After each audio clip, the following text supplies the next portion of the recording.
Paradise Killer, oh boy, where to start? What you get in Paradise Killer is basically a investigation game slash visual novel slash open world slash open-ended investigation kind of game. Simple as that. Let me simplify the story for you. The Syndicate is basically a bunch of immortal worshippers of dead alien gods. They created the first Paradise Island to have a place of their own to hang out and resurrect these dead alien dudes by forcing people into psychic worshipping rituals. This, however, usually ends bad, and space demon influence is more or less the outcome of these rituals. The island dies and a new one is born, each instance a bit better than the last one. This is a never-ending cycle, and most islands seems to be ended by citizen slaughter rituals.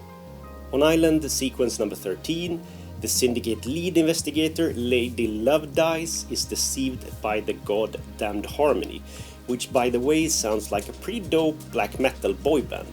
She's now sentenced to eternal exile. Now we're at the time of the almost perfect island sequence 24. Lady Love Dice is still in exile when Henry Division, a low-class citizen, invites the alien demons, resulting in yet another citizen slaughter. The ruling council of the Syndicate decided it was time to fire up the slightly better and demon-free Island 25.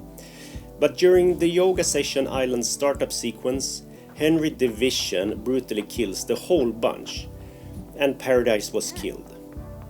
Meanwhile, Lady Love Dice has spent her last 8,217 years in a sweet-ass condo filled with expensive art and crystal skulls in the Idle Lands, with a perfect view of the island. Since there aren't too many investigators around, the need for Lady Love Dice is obvious, and so the exile is ended.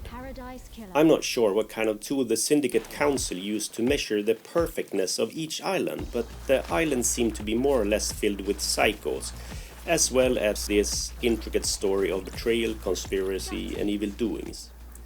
To investigate, find clues, and keep track of everything, you or Lady Love Dice as Starlight. This is a investigation assistant device, or as I would call it, a laptop which looks like and most probably is a 1990s IBM ThinkPad. It's a fresh move to disguise your old hardware with a new fresh name and some sick wallpapers. Myself, I named my laptop Kevin after the bestest actor in the whole wide world, Kevin Bacon. Back to Paradise Island, this artificial island in an alternative reality. Would I like to live there? Maybe even buy a small condo? Not really. To be frank, Sam, the red assassin skeleton barman at Knife Through the Heart bar, kinda scares me. The character gallery in this game is really interesting. We have Crimson Acid, the amazingly beautiful soldier, also known as Glamour of the Battlefield. Until she became a Syndicate idol and got head swapped with the goat, that is. Or your friendly neighborhood alien demon that pops up once in a while to just pop up. Shin Utka Jigath, or Shin. He is a fresh addition to the game. The only problem with it is that when you go out of your way to see what it's got to say, you are met with "I like cocktails," or "Hey, nice weather we have today," followed by it disappearing in a small nuclear explosion.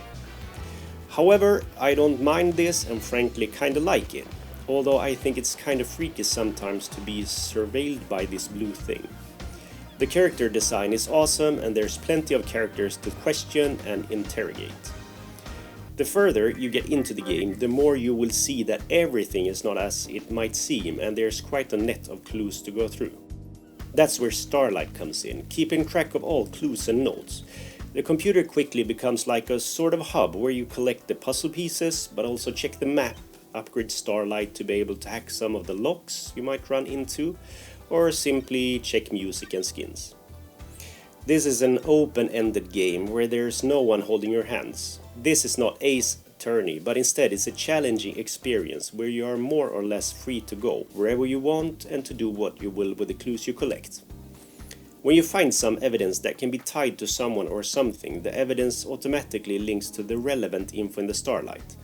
If it can't be tied to something, it will be categorized as unsorted until you find out more and can tie it to something important. One thing is for sure, every one of the characters you meet and chat with are clear suspects, and the more you talk to them, the more fishy they become. The writing is superb, and this is an intricate story of suspicion, motives, conspiracy, betrayal, alibis, etc. etc. Paradise Killer is not for everyone. There's no shooting, no action. It's just about collecting evidence and piecing these together to solve what has been going on, all while breathing in the atmosphere of the environment. At first, I thought the game world was kind of simple, focusing too much on texture quality and how advanced the map design was. But quickly got into the mood and the atmosphere, and now I think the design is perfect as it is. I enjoy running around this map, picking up clues, blood crystals and other pickups, all while listening to some tight vaporwave tracks. One thing with the world is that there were times when I was waiting for someone or something to jump me while in some dodgy place. Then I realized that this is basically like a neo-futuristic Agatha Christie novel, and I could relax. No one would jump me. At least not that I've seen.